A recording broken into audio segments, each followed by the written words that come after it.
आपको अगर चाहते हो कि आपके लोग ऐसा काम करें तो पहले वैसे करते हुए दिखते रहो। आप मत समझिए कि आपको आता है। कोई बोलता है कि मैं बहुत मेहनत कर रहा हूं, चेक नहीं आ रहे, उसको बोलना बैठ मेरी बाइक के पीछे और बता किसको प्लान देना। मैं आपको सच बताऊं, आपके डाउन में बहुत सारे ऐसे लोग हैं जिनको प्लान देना तक नहीं आता। लगातार प्लान कीजिएगा, अदरवाइज प्लान करना भूल जाओगे।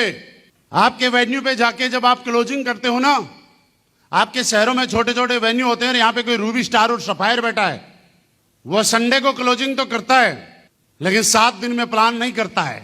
आपको सबसे पहले, लोग कभी वैसा नहीं करते जैसा आप करने के लिए बोलते हैं, लोग हमेशा वही करते हैं जैसा करते हुए मार्केट में आप दिखते हैं। आपको अगर चाहते हो कि आपके लोग ऐसा काम करें तो पहले वैसे करते हुए दिखते रहो। जैसे दिखते रहोगे वैसे लोग करते रहेंगे। तो लगातार आप लोगों को प्लान प्लान प्लान प्लान करते ही रहना है। किसी भी लेवल पे आपको प्लान, किसी भी लेवल कुछ भी बनो, लेकिन प्लान आपका छूटना नहीं चाहिए, लेकिन प्लान भूल जाओगे अदरवाइज। और आज मैं आपको बताऊं, क्योंकि प्लान वक्त वक्त पे चेंज होता रहता है, चेंज नहीं होता, कुछ टेक्निकल चीजें बढ़ जाती है उसमें। जैसे पहले 7 प्रोडक्ट थे, बाद में 9 हुए, बाद में 10 हुए, फिर 19 हुए, फिर 50 हुए, फिर 90 हुए, फिर 100 हुए, फिर 80 हुए, फिर 120 हुए, 30 हुए, 40 हुए, बढ़ते ही जा रहे हैं ना। जब आप प्लान नहीं दोगे तो आपको थोड़ी पता है कि कितने प्रोडक्ट आ जाएंगे। आप जब आपकी प्रोडक्ट ट्रेनिंग फ्री की चलती है तो आप और आपकी टीम का हर लीडर उस ट्रेनिंग को ईमानदारी शिद्दत के साथ पूरी अटेंड किया करो। और आप उसमें बैठ के ये चेक किया करो कि आपकी टीम के कितने लोग उस ट्रेनिंग के अंदर कर रहे हैं। आप मत समझिए कि आपको आता है, नहीं तो मैं यहां से पूछूंगा ना, बताइए ओबियोडोग में क्या क्या डला हुआ है, 98% लोग अभी फेल हो जाएंगे। वो ये नहीं बता पाएंगे कि ओबियोडोग में डला हुआ क्या क्या है। ऐसा लगता ही है मुझे आता है, लेकिन आता नहीं है, क्योंकि सीखने की कोई लिमिट नहीं है। प्लान करते रहिएगा, फॉलोअप पे लगातार जाइएगा। आपकी टीम में अगर कोई भी कमजोर पड़ रहा है कहीं भी, आपकी टीम में जिसका भी प्लान कमजोर है और जिसका भी चेक कमजोर है, आप उसके साथ उसको बुला के बाइक पे जाइएगा, कोई फर्क नहीं पड़ता है। और कोई बोलता है कि मैं बहुत मेहनत कर रहा हूं, चेक नहीं आ रहे, उसको बोलना बैठ मेरी बाइक के पीछे और बता किसको प्लान देना है। और मैं आपको एक चीज और बताऊं, जब किसी के साथ जाके आप किसी को ये बोलोगे कि तू प्लान दे और आप वहीं बैठे रहोगे तो आपको पता चलेगा प्रॉब्लम कहां है। मैं आपको सच बताऊं, आपके डाउन में बहुत सारे ऐसे लोग हैं जिनको प्लान देना तक नहीं आता है। लेकिन आपको पता क्यों नहीं है? पता है, क्योंकि यहां पे बैठा हुआ हर आदमी फॉलोअप करने के लिए जाता है। आप लोग प्लान देने के लिए जाते हैं या फॉलोअप करने के लिए? बताओ। क्या है मेरे पास महिपाल सर एक बंदा है, कई बार समझा रहा हूं, मिल नहीं रहा, आप चलो मेरे साथ फॉलोअप करने। मैं गया फॉलोअप करने और मैं फॉलोअप पे समझा रहा हूं, आईडी के पैसे ही नहीं दे रहा। अब मुझे क्या पता यार प्लान में इन्होंने क्या बताया है, क्योंकि सबसे बड़ी दिक्कत यह है कि डाउनलाइन अपलाइन के सामने कभी प्लान नहीं करता है। डाउनलाइन अपलाइन के सामने प्लान नहीं करता है।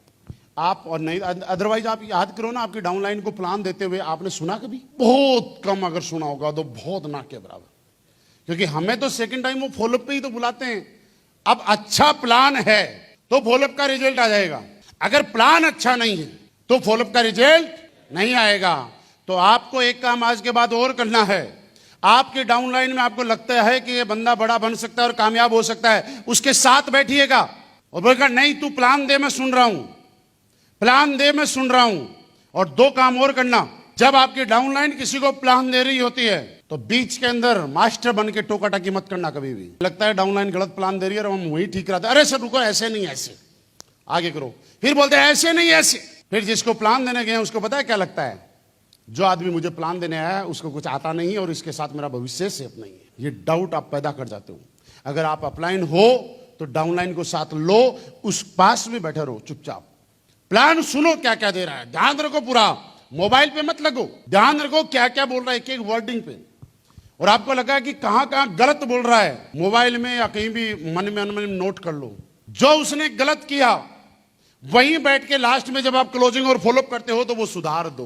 बाहर आके बोलो यार प्लान तो बहुत बढ़िया किया, लेकिन ये 4 गलती थी, अगर इनको सुधार लेगा तो मजा आ जाए। प्लान तो बहुत बढ़िया किया, बहुत अच्छा किया, लेकिन ये 4 गलती थी, अगर इनको सुधार लेगा तो और अच्छा हो जाएगा। उसको ये मत समझो कि तू कमजोर है, तू बेकार है, तू प्लान नहीं कर सकता। उसका साहस देने वाले बनो। कल मैंने बताया था ना, थॉमस अल्वा एडिसन की मां बनो। उस स्कूल के टीचर मत बनो जो उसको बताओ कि हम तुझे पढ़ा नहीं सकते, उसकी मां बनो और उसको बताओ कि तू बहुत कुछ कर सकता है, तेरे पढ़ाने लायक इस स्कूल में टीचर नहीं है। और उसको बताओ कि तू बहुत बड़ा कर सकता है, क्योंकि दुनिया में सबसे ज्यादा काम करने का मजा कब आता है? आपका प्लान बंदा को स्टेज पे आया, प्लान दिया और वापस जैसे ही प्लान आया, और यार क्या प्लान दिया, मजा आ गया। आज तो बंदे को लगता है बढ़िया प्लान दिया है, क्या घटिया ही दिया हो, बढ़िया दिया। अगली बार बोलेगा सर अगली बार भी मैं जाऊं प्लान देने, मन करता है। आप जैसे ही पहली बार उतरा, आपने टोक दिया तो उसका कॉन्फिडेंस आपने वहीं खत्म कर दिया। आप किसी का कॉन्फिडेंस डेवलप करने की वजह बनो, किसी का कॉन्फिडेंस खत्म करने की वजह कभी मत बनना।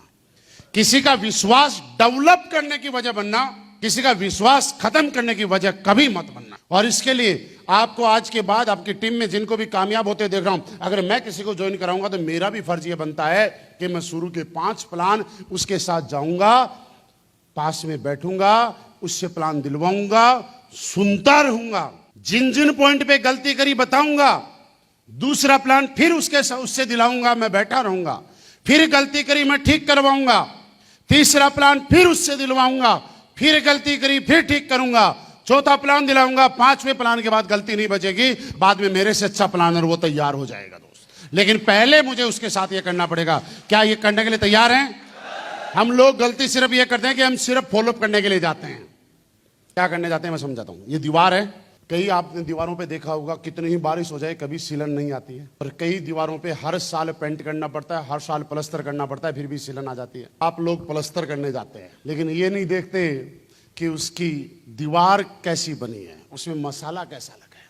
अगर दीवार कमजोर है, ईंट कमजोर है, मसाला कमजोर है, तो प्लस्तर सफेदी कितनी अच्छी कर लेना, उसमें दरारें आएंगी। अगर आप चाहते हो कि एक बार सफेदी और प्लस्तर करके और कभी सीलन ना आए, कभी दरार ना आए, तो उसके लिए सबसे ज्यादा जरूरी है कि उस दीवार की ईंट, उस दीवार की मसाला सबसे बढ़िया होना चाहिए। और उसके लिए आपको उनके साथ जाके सिखाना पड़ेगा, सुनना पड़ेगा प्लान। कोई ये बोले ना मैंने प्लान आता है ना, सुनो पहले प्लान कैसा देता है।